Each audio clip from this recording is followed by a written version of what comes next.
বৰ্তমান কৰোনা মহামাৰী ৰাজ্যত ভয়াবহ ৰূপ ধাৰণ কৰিছে। এই কৰোনা মহামাৰীৰ মাজতে চৰকাৰে নতুন SOP জাৰি কৰিছে আৰু SOP জাৰি কৰাৰ পিছত আংশিক লকডাউন ঘোষণা ৰাজ্যত। কিন্তু এক দুখজনক কথা, এক মৰ্ম বেদনাৰ কথা যে এই ৰাজ্যত থকা ট্ৰেন ব্যৱসায়ীসকলৰ দুৰৱস্থাৰ কথা কোনে গম পায়, কেনেকে চলি আছে সিহঁত।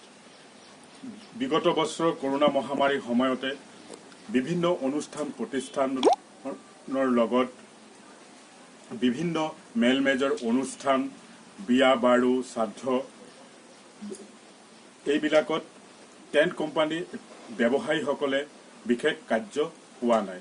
আৰু বিগত বহাগ মাহৰ পৰাই ৰাজ্যত বিহু বিভিন্ন ধৰণৰ অনুষ্ঠান থাকে, কিন্তু সব অনুষ্ঠানে বন্ধ হৈ গৈছে। কেনেকা চলি আছে এই টেণ্ট কোম্পানী ব্যৱসায়ীসকল। আহক আমি পোনে পোনে যাওঁ এজন টেণ্ট কোম্পানী ব্যৱসায়ীসকল, এক পেণ্ডেল পাৰ্টিৰ ব্যৱসায়ীসকলৰ তেখেতৰ ওচৰত কেনেকে চলি আছে, তেখেতে কেনেকে নিজৰ পৰিয়ালৰ পোহপাল দি আছে আৰু এই ব্যৱসায়ীৰ লগত জড়িত বহু সংখ্যক মানুহ থাকে। এই মানুহৰ অৱস্থা কি, সিহঁতে কেনেকা চলি আছে। আহক পোনে পোনে গৈছো এজন টেণ্ট ব্যৱসায়ীৰ ওচৰত, তেখেতৰ মনৰ প্ৰতিক্ৰিয়া বুজ ল'ম। কি ক'ব তেখেত, কেনেকে চলি আছে, কেনেকে পৰিবাৰ পোহপাল দি আছে। আহক তেখেতৰ ওচৰত আমি পোনে পোনে গৈছো। দাদা, আপোনালোকৰ অৱস্থা কি?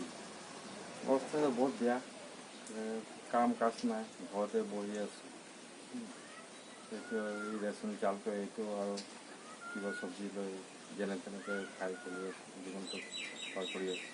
আপোনাৰ এই ব্যৱসায়ীৰ লগত আৰু বহু মানুহ জড়িত। চবৰে অৱস্থা বেয়া। এতিয়াতো মানে আগত বহিলোঁ, এতিয়া এইবাৰো বহিলোঁ। এতিয়া গাড়ী আছে এখন, এইটো মানে কি আমাৰ ইনষ্ট্ৰুমেণ্ট চলাব পৰা নাই। দুমুঠি খাম না ইনষ্ট্ৰুমেণ্ট চলাম, পৰিয়ালটো লৈ কেনেকৈ চলি আছে একমাত্ৰ ওপৰৱালা ভগৱানে জানে। আৰু কি হ'ব আৰু এইটো মানে কি নিজেও গম পোৱা নাই। আৰু মানে কি ভৱিষ্যত মানে কি এনেকুৱা গ'লেতো মুখাই মৰি যাব লাগিব আৰু উপায় নাই।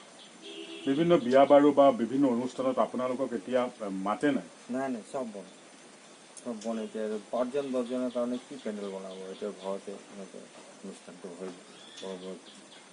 সেইটো কাৰণে পেণ্ডেলৰ কোনো প্ৰয়োজনেই নাই। বিগত বছৰতো আপোনালোকৰ এনেকুৱা দুৰৱস্থা আছিলে, এইবাৰো আপোনালোকৰ এনেকুৱা দুৰৱস্থা। চৰকাৰৰ ওচৰত আপোনালোকে কিবা দাবী উত্থাপন কৰিব নেকি, কিবা অনুৰোধ জনাব নেকি? জনাবই লাগিব, নহ'লে চলিম কেনেকৈ। চৰকাৰৰ ওচৰত জনাবই লাগিব আমাক। আৰু কেনেকৈ চলিম, কি কৰিম, এতিয়া মানে কি কোনো ডিচিশ্যনেই ল'ব পৰা নাই। কেলৈ 1-2টাৰ পৰা বন্ধ, এতিয়া ৰাতিপুৱাৰ পৰা মানে কি ক'ত যাম, মানে এতিয়া কাম কাজ নাই, ঘৰতেই বহি আছোঁ, কিমান বহি থাকিম।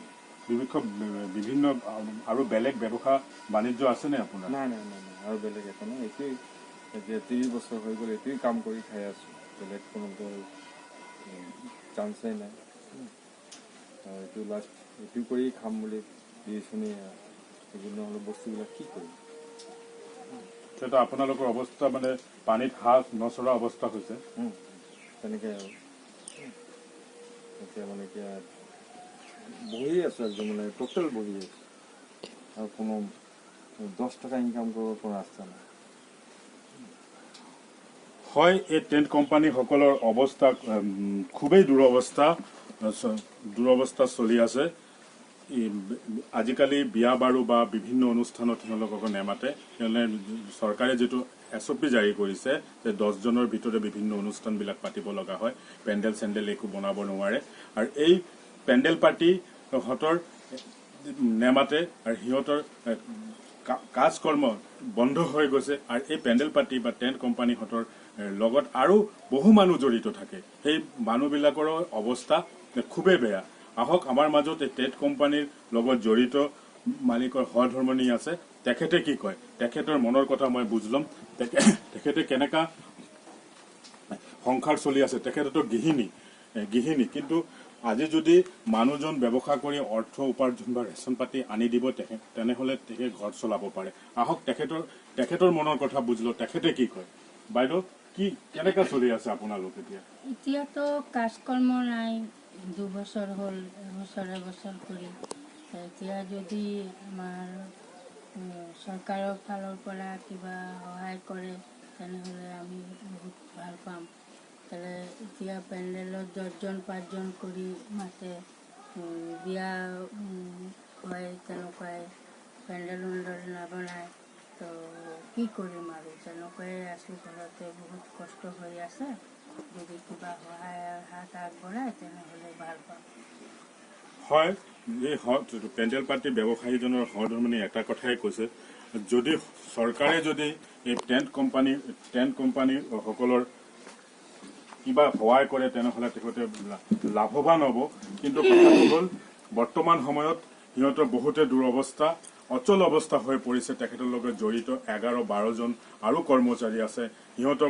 সিহঁতৰ অৱস্থা বেয়া। এই ব্যৱসায়ীজনে সিহঁতক পৰিয়ালৰ পোহপাল দিব না তেখেতৰ পৰিয়ালৰ পোহপাল দিব, এইটো এটা মুদ্ৰা কথা। কিন্তু কথাটো হ'ল যে বৰ্তমান সময়ত চৰকাৰে যিটো SOP জাৰি কৰিছে মহামাৰী কৰোণাৰ কাৰণে, তাততো যুঁজ দিবই লাগিব। কিন্তু যুঁজটো দিবই লাগিব আৰু প্ৰত্যেকজন মানুহে যুঁজ দি আছে চৰকাৰী এই SOPত। কিন্তু কথাটো হ'ল যে এই টেণ্ট কোম্পানীহঁতৰ এই ব্যৱসায়ীসকলৰ যে দুৰৱস্থা চৰকাৰে চকু দি চাবনে, কি হ'ব? বৰ্তমান সময়ত সিহঁতৰ অৱস্থা অতি শোচনীয় হৈ পৰিছে। চৰকাৰে যদি কিবা এটা সিহঁতৰ কাৰণে কিবা যদি এটা ব্যৱস্থা গ্ৰহণ কৰে তেনেহ'লে সিহঁতে উপকৃত হ'ব বুলি আমাক প্ৰাগ নিউজৰ জনাইছে। আৰু আমি সিহঁতৰ মৰ্মবেদনা ল'বলৈ আজি এই টেণ্ট কোম্পানীৰ এই ব্যৱসায়ীসকলক উপস্থিত হৈছিলোঁ। চৰকাৰে যদি সিহঁতক কিবা এটা সাহায্য কৰে তেনেহ'লে সিহঁতে বহুতে উপকৃত হ'ব বুলি আমাক জনাইছে।